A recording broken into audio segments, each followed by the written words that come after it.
Dari situ monster itu apa mas? Ini saya sayang sama anak-anak dari dulu Pak. Sama sayang anak-anak dari Iya, dulu. dari dulu. Jadi nggak ada imbalan saya untuk ke situ Pak. Tujuan saya nggak ada untuk ke situ. Tersangka ini awalnya memperlihatkan video porno kepada anak-anak ini, kemudian dengan bujuk rayu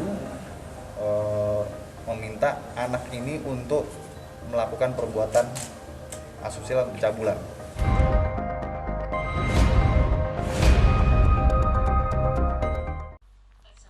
Halo, selamat siang pemirsa. Belum lama ini kita dikejutkan dengan informasi kasus sodomi 11 orang anak di Bandar Lampung. Kasus yang terjadi sejak tahun 2014 ini baru terbongkar setelah ibu salah seorang korban melapor. Pemirsa, berikut catatan kasus predator anak gentayangan di Bandar Lampung. Pemirsa, pekan lalu masyarakat kota Bandar Lampung dikagetkan dengan informasi kasus sodomi terhadap belasan bocah laki-laki warga Kecamatan Wai Halim, Bandar Lampung. Modus pelaku membujuk hingga memaksa korban menonton video porno sesama jenis. Ironisnya, pria yang diduga menjadi pelaku sodomi ini adalah seorang pria berusia 37 tahun dan sudah punya anak dan istri.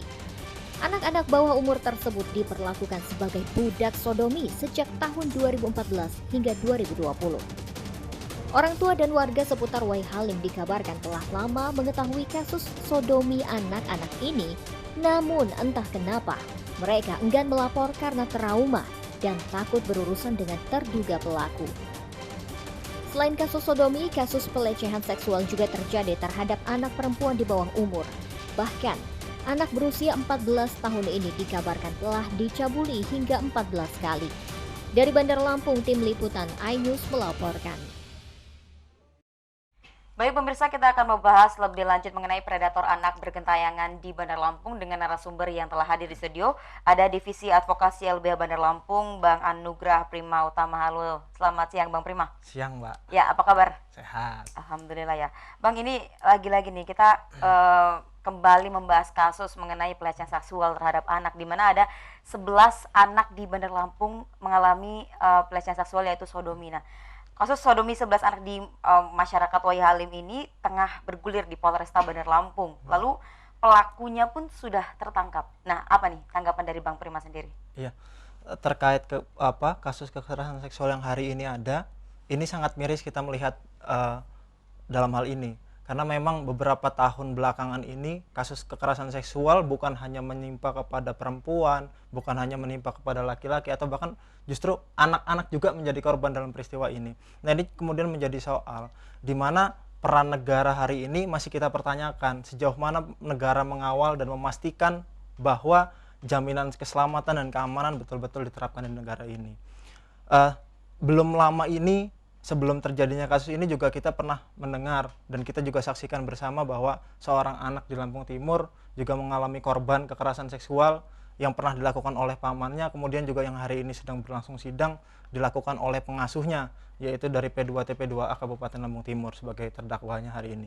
Nah, melihat kondisi hari ini ternyata di Bandar Lampung mencuat juga soal adanya kasus kekerasan seksual terhadap anak yang melibatkan dugaannya 11 anak, ya kan. Nah, ini sangat memprihatinkan, di mana kota Bandar Lampung yang memang aksesnya cukup ramai, kemudian lembaga-lembaga juga menjadi pusatnya di sini karena memang ini ibu kota provinsi, seharusnya lebih memadai dan lebih menunjang untuk jaminan keselamatan maupun sarana prasarana agar jangan sampai peristiwa ini terjadi. Nah, hari ini prosesnya sudah bergulir di Polresta Bandar Lampung, bahwa kemarin kalau kita dengar statement dari Kasat Reskrim menyatakan bahwa hari ini setidaknya 5 yang sudah melaporkan peristiwa tersebut dari 11 orang yang diduga menjadi korban, itu sedang dalam proses. Nah, melihat hari ini sebenarnya kita cukup terperangah karena memang peristiwanya sudah terjadi sekitar 6 tahun yang lalu. Bayangkan dengan hari ini kondisi korban yang memang usia teratas tidak-tidaknya 12 tahun. 6 tahun lalu dari 12 tahun berapa kira-kira? Nah, itu 6 tahun. Bisa kita bayangkan baru anak TK atau menjelang SD kelas 1 itu sudah mendapat perlakuan seperti itu. Ini pastinya menjadi sebuah kekhawatiran dan sebuah catatan tersendiri, karena memang usia saat itu sudah mendapat perlakuan seperti itu akan dibayangkan bagaimana nantinya ke depannya kan, baik itu psikologis, fisik dan lain sebagainya juga menjadi sebuah kerugian bagi korban dan justru menjadi kendala bagi korban dalam bersikap hidup seperti layaknya manusia biasa. Ya, baik Bang Prima dan pemirsa, sebelum kita akan lanjutkan dialog kita, saya akan mengajak Anda untuk melihat pengakuan tersangka yakni dalam kasus sodomi yang dia lakukan, dan berikut tayangannya. Kenal sama A udah berapa lama? A itu Sembari panggung pegang malam namanya Monster ya? iya Pak, itu pun waktu nonton film itu Bapak disengaja. Kemudian apa istilah-istilah lain yang ada di situ? Monster itu apa? Monster? Ini saya sayang sama anak-anak dari dulu Pak. Sama sayang anak-anak dari Iya, dulu. dari dulu. Jadi nggak ada imbalan saya untuk ke situ Pak. Tujuan saya nggak ada untuk ke situ. Tapi memang sayang anak-anak ya? Saya memang tulus Pak, sebelum amal itu itu juga saya ada 2 orang anak yang saya dapetin Pak. Sampai saat ini ya nggak ada berita seperti ini. Dikumpul sama Babin Kata Mas. Baik pemirsa, itu tadi adalah pengakuan dari tersangka kasus sodomi ini, dan bagaimana nih Bang Prima melihat pengakuan dari tersangka? Iya, melihat penuturannya tadi tersangka menyebutkan bahwa dia sangat menyukai anak-anak, terutama juga salah satu korban katanya dia juga kenal sejak usia korban masih 3 tahun. Nah, sebenarnya menjadi pertanyaan juga di benak kita ya kan. Kalau memang seandainya sayang, apakah bentuk perlakuan sayang seperti itu ya kan? Yang anak harusnya dia rawat, dia bina atau bahkan dia kasihi, ternyata justru korban mendapatkan perlakuan seperti itu. Itu kan menjadi sebuah pertanyaan besar di benak kita, apakah itu hanya sebuah alasan atau seperti apa. Yang jelas seharusnya ketika orang tua merasa sayang atau orang seusia tersangka itu merasa sayang pada anak, ya harusnya dibina, dibimbing dan diajarin agar menjadi manusia yang baik di kemudian hari, bukan memberikan contoh yang seperti itu. Baik, pelaku tadi menggunakan salah satu istilahnya adalah monster. Bang Prima sendiri pernah mendengar istilah ini atau mungkin ini adalah istilah yang digunakan pelaku saja seperti itu? Nah, mungkin kalau dalam beberapa kasus peristiwa ini juga sering juga muncul. Cuman dalam hal ini yang sangat disesalkan dan sangat diriskankan kan, kenapa istilah ini muncul kemudian dihadapkan dengan seorang anak. Ya. Monster kita ketahui itu adalah sebuah istilah yang menakutkan, besar dan sebagainya ya kan. Saya bayangkan ketika anak kemudian dihadapkan dengan yang istilah itu kan juga membawa dampak psikologis yang nggak baik terhadap anak. Belum lagi ketika anak kemudian mengalami peristiwa itu kan juga menjadi persoalan, karena bukan hanya psikologisnya, fisiknya juga menjadi korban di situ, sehingga korban akhirnya mengalami peristiwa yang hari ini nggak pantas dia dapatkan, dan seharusnya sepanjang hidupnya dia nggak pantas mendapatkan perlakuan seperti itu. Ya. Tinggal bagaimana respon hari ini, respon keluarga, respon masyarakat, respon pemerintah dan respon penegak hukum khususnya. Bagaimana bentuk penanggulangan agar ini bisa diminimalisir atau bahkan dihindarkan. Baik Bang Prima, kita akan jeda sejenak. Pemirsa, catatan kasus akan segera kembali, tetap bersama kami.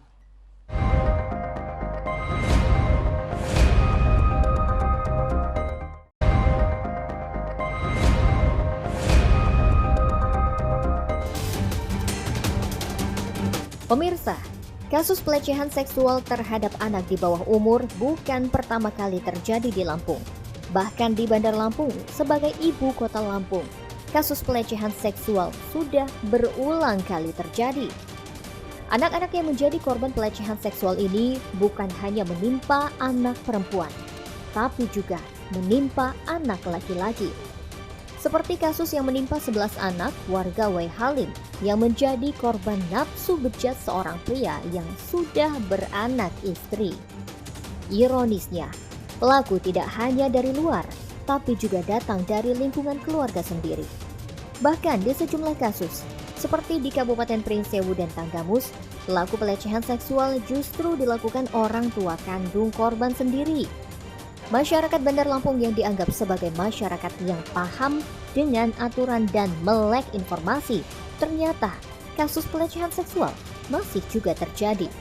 Dari Bandar Lampung, tim liputan iNews melaporkan. Pemirsa, selain mewawancari pelaku, kami juga melakukan wawancara dengan Kasat Reskrim Polresta Bandar Lampung. Itu kami mengajak Anda untuk melihat tayangan berikut ini. Tersangka ini awalnya memperlihatkan video porno kepada anak-anak ini, kemudian dengan bujuk rayu meminta anak ini untuk melakukan perbuatan asusila pencabulan. Dari beberapa keterangan yang kita dapat, menjurus kepada satu anak A. Dari hasil visum memang diduga ada hasil visum adanya benda tumpul yang menyebabkan luka. Itu nanti masih kita klarifikasi untuk penyesuaian antara keterangan saksi dan keterangan korban. Namun untuk pengakuan seperti itu. Kemudian untuk anak yang lain memang dipertontonkan, dan kemudian ada juga anak ini dipegang kemaluannya. Nah, ini kita masih dalami juga apakah memang korban ini ada 11 orang itu atau hanya orang-orang tertentu yang diperlihatkan. Bang Prima, tadi kita sudah menyaksikan pernyataan dari Kasat Reskrim Polresta Bandar Lampung, Kompol Reski Maulana Zulkarnain. Apa yang bisa Anda tangkap dari pernyataan tersebut? Ya, kalau melihat tanggapan dan statement dari Kasat Reskrim Polresta Bandar Lampung hari ini, kita sangat mendukung agar nantinya juga proses ini jangan berhenti di sini. Tadi sempat disinggung karena memang ada 11 yang diduga sebagai korban, kemudian yang terungkap baru 5 karena memang 5 yang melaporkan. Kemudian tadi sempat disinggung satu di antara kelima pelapor sudah diperiksa secara visum dan menunjukkan adanya benda tumpul yang memang memasuki areal vital dari korban. Nah, kemudian yang menjadi catatan agar nantinya juga pihak kepolisian maupun penegak hukum dapat menjalankan kinerjanya dengan profesional, jangan hanya membatasi diri pada keterangan ataupun bukti yang memang ada di KUHP. Memang betul bukti di KUHP itu sebagai rujukan dalam menentukan suatu tindak pidana, apakah ini dapat ditingkatkan ke tingkat lanjut atau tidak. Tapi paling tidak dalam proses atau dalam peristiwa kekerasan seksual, apalagi terhadap perempuan dan anak, ini juga menjadi catatan karena memang bukti-bukti yang dimuat di KUHP kan kita ketahui bersama, itu ada mungkin saksi surat, ya kan, kemudian pengakuan terdakwa dan lain sebagainya. Itu juga nggak bisa serta merta kita tangkap bulat-bulat untuk peristiwa ini, karena dalam peristiwa ini juga kita nggak memungkinkan adanya saksi, Mbak. Bagaimana peristiwa ini bisa pelaku lakukan terhadap korban jika dilihat orang, kan nggak mungkin. Nah, harapannya juga polisi dalam memeriksa dugaan tindak pidana yang terjadi itu lebih merinci kepada keterangan korban, sehingga korban dapat leluasa juga menyampaikan keterangan-keterangannya seperti apa. Jangan sampai korban juga merasa takut, ya kan. Dan harapannya pihak kepolisian juga berperspektif terhadap perempuan dan anak, ya kan.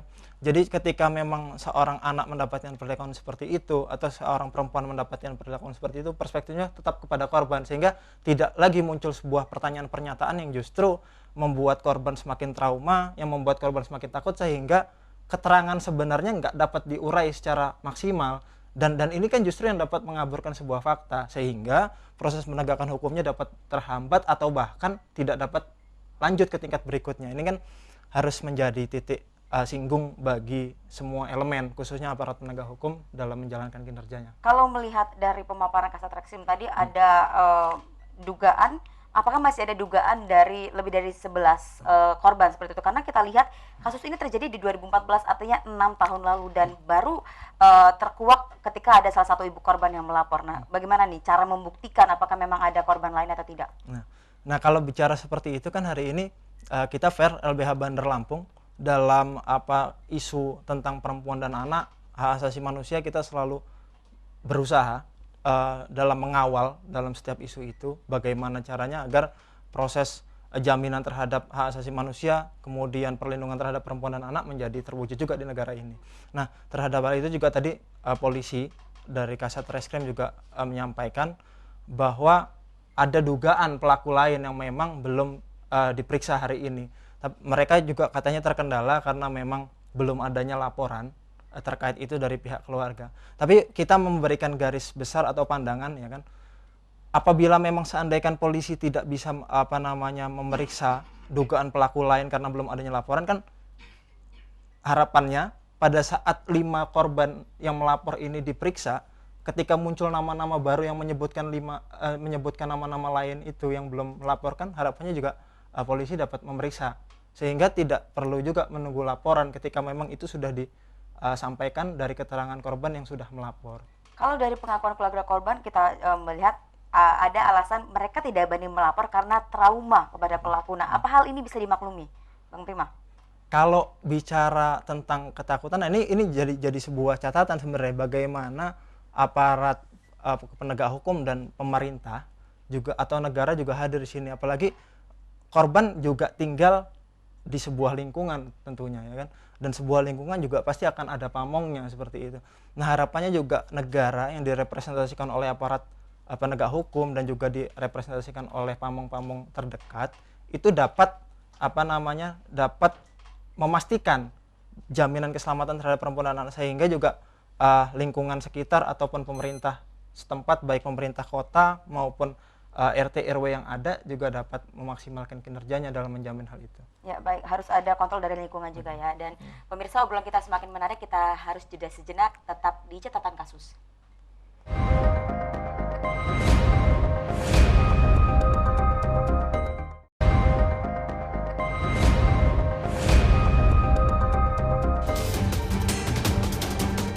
Pemirsa, kasus pelecehan seksual masih terus terjadi. Korbannya tidak hanya orang dewasa, remaja, tapi juga menimpa anak-anak, termasuk juga anak laki-laki. Pelaku bahkan tidak hanya orang luar atau orang jauh, tapi datang dari orang dekat. Salah satu penyebab tingginya kasus pelecehan seksual karena aparat penegak hukum masih belum maksimal memberikan hukuman pada pelaku. Undang-undang mengatur hukuman maksimal 20 tahun, namun nyatanya sampai sekarang belum ada yang dihukum maksimal. Belum tahu apa yang membuat penegak hukum belum memberikan hukuman berat terhadap pelaku. Padahal, regulasi di Indonesia sudah cukup jelas mengatur tentang pornografi. Kasus pelecehan seksual sudah tergolong penyakit masyarakat karena dampak kepada anak yang menjadi korban bisa mengalami trauma berkepanjangan. Dari Bandar Lampung, Tim Liputan iNews melaporkan. Pemirsa, terima kasih Anda masih di catatan kasus. Dan Bang Prima, kalau kita melihat lalu bagaimana regulasi yang menjerat kasus ini sendiri? Ya, terkait sanksi ataupun regulasi apa yang kemudian mengatur, ya kita tuh tahu bahwa setiap perbuatan seperti ini juga sudah diancam pidananya ataupun hukumannya oleh Undang-Undang Perlindungan Anak. Kalau kita bisa lihat ketentuan maksimalnya itu 15 tahun, Mbak. Kemudian apabila memang dia pelakunya merupakan wali, orang tua, orang yang dituakan atau bahkan pengasuhnya, itu bisa ditambah sepertiga hukumannya sehingga bisa 20 tahun dengan ancaman maksimal pidana. Dan kemarin juga 2016 Presiden juga menerbitkan Perpu yang kemudian memberikan sanksi kebiri. Nah, itu juga menjadi sebuah ancaman bagi pelaku agar nantinya jangan sampai terjadi peristiwa seperti itu. Nah, tapi dalam proses pelaksanaannya juga menjadi catatan karena memang ini kebiri juga, kalau kita bicara tentang hak asasi manusia, ini juga sudah melanggar hak asasi manusia, ya kan? Dan kemudian secara kewenangan dan secara etik ini juga menjadi persoalan karena memang pada saat sudah adanya putusan, kemarin juga kita ingat ada putusan di Pengadilan Negeri Mojokerto yang menyatakan bahwa terdakwa yang kemudian menjadi terpidana pelaku kekerasan seksual terhadap anak ini dikenakan sanksi kebiri, tapi menjadi sebuah persoalan dan polemik pada saat penerapannya karena memang ini yang dapat melaksanakan jaksa dengan dokter, kemudian ID menerbitkan keberatan karena memang justru dengan ID melakukan itu justru melanggar kode etik mereka, karena memang seharusnya dokter memberikan kesehatan, keselamatan bagi orang, bukan justru menyakiti orang. Lalu bagaimana nih pandangan dari LBH sendiri, apakah memang ada sebuah keengganan dari penegak hukum gitu kan untuk menjerat pelaku dengan hukuman maksimal? Karena kalau kita lihat ini ada tumpang tindih gitu kan, di mana kita ingin memberikan penegakan hukum secara maksimal gitu, namun harus terkendala dengan kode etik dari ID itu sendiri. Nah, sebenarnya ini yang menjadi sebuah catatan, ini adalah kemauan dan keinginan dari negara, dalam hal ini direpresentasikan oleh pemerintah dan aparat penegak hukum dalam memberantas dan membasmi perbuatan-perbuatan seperti ini, ya kan. Ya kita ketahui bersama bahwa kemarin juga sempat ada regulasi tentang RUU PKS yang hari ini justru dikeluarkan lagi dari prolegnas. Padahal kalau kita melihat, ya kan, RUU itu juga sudah cukup mengakomodir, bukan hanya sebatas kepentingan korban, tapi justru juga pelaku, karena memang pelaku juga bisa selain dikenakan sanksi juga dikenakan rehabilitasi. Nah, artinya juga bukan hanya upaya balas dendam pidana yang diterbitkan, ya kan, tapi juga berupaya memulihkan agar peristiwa ini nggak bakal diulangin lagi sama pelaku, atau bahkan juga bisa meminimalisir orang-orang lain nggak melakukan perbuatan seperti itu karena ancaman pidananya juga serius. Nah, kemudian terhadap pembuktian, ya RUU PKS juga mengatur soal pembuktian. Jadi pembuktian hari ini juga lebih diluaskan maknanya yang tidak terbatas pada ketentuan di KUHP, sehingga ada pengecualian terhadap proses penanganan kasus ini juga perlu pembuktian yang berbeda, bukan hanya sama, karena memang seperti saya singgung di awal tadi, nggak mungkin juga peristiwa ini disaksikan oleh orang, ya kan. Ketika dimintakan keterangan saksi untuk menguatkan keterangan korban, itu kan menjadi sebuah persoalan. Bagaimana nantinya jika tidak ada saksi? Keterangan korban mau ditempatkan di mana? Padahal itu penuturan yang memang sejujur-jujurnya disampaikan oleh korban. Mungkin seperti itu secara regulasi. Kemudian peran negara hari ini, mungkin kalau bisa kita bicara di Provinsi Lampung, pendampingan terhadap anak yang menjadi korban ini juga menjadi catatan, seperti rumah aman, ya kan. Rumah aman ini juga harus dikedepankan, karena memang beberapa kasus, mungkin sempat saya singgung di awal tadi, ada kasus di Lampung Timur yang melibatkan korban N, anak di Lampung Timur. Itu setelah mendapatkan perlakuan tidak baik dari pamannya, kemudian yang harusnya dibawa ke rumah aman tapi justru dibawa ke rumah pribadi dari oknum petugas P2T P2A-nya, dan justru terjadi lagi persoalan ini. Ini kan menjadi sebuah catatan agar pemerintah juga serius dalam memberikan regulasi dan juga menunjang adanya sarana prasarana yang ada, sehingga kejadian-kejadian seperti ini bisa diminimalisir atau bahkan bisa dihapuskan dari bumi Indonesia ini. Lalu dengan kondisi yang ada saat ini, bagaimana kita cari jalan keluarnya, Bang Prima? Karena melihat masyarakat ingin sangat berharap gitu bisa memberikan efek jerah terhadap tentunya penegakan hukum. Tapi kita melihat kondisi saat ini, penegakan hukum yang terjadi itu seperti seolah-olah tidak memberikan efek jerah pada para pelaku. Betul. Makanya kenapa tadi kita sempat singgung di awal, ini menjadi sebuah catatan ketika kita melihat ketentuan hukumnya memang sudah ancaman pidana maksimal, ya kan, 15 tahun jika dia pelakunya adalah ayah, orang tua, pengasuh, atau bahkan wali, itu bisa ditambah sepertiga hingga 20 tahun, atau apalagi juga adanya Perpu tentang kebiri. Ini kan ancamannya sudah serius, tapi yang menjadi persoalan adalah apakah negara sudah serius-serius dan komit untuk jalannya penyelenggaraan penegakan hukum yang ada. Apakah hanya dengan sanksi seperti itu kemudian permasalahan selesai? Nyatanya juga masih seperti ini. Artinya butuh juga negara hadir dalam upaya-upaya preventif agar peristiwa ini bisa dihindari atau bahkan tidak terulang lagi. Khususnya pada saat sudah terjadi juga diberikan penanggulangan seperti saya singgung tadi.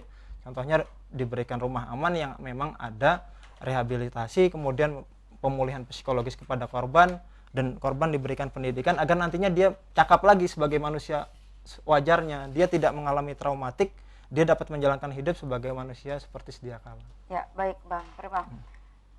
Pemirsa, penegakan hukum atas kasus pelecehan seksual anak belum memberikan efek jerah pada pelaku. Meski hukum kebiri sudah diatur, namun pada penegakan hukum sepertinya masih belum mau menggunakan regulasi ini. Dan pemirsa, catatan kasus kali ini berakhir sampai di sini. Saya Erika Abdul Astuti mewakili kru yang bertugas undur diri. Selamat melakukan aktivitas Anda dan sampai jumpa pada catatan kasus pekan depan. Sampai jumpa.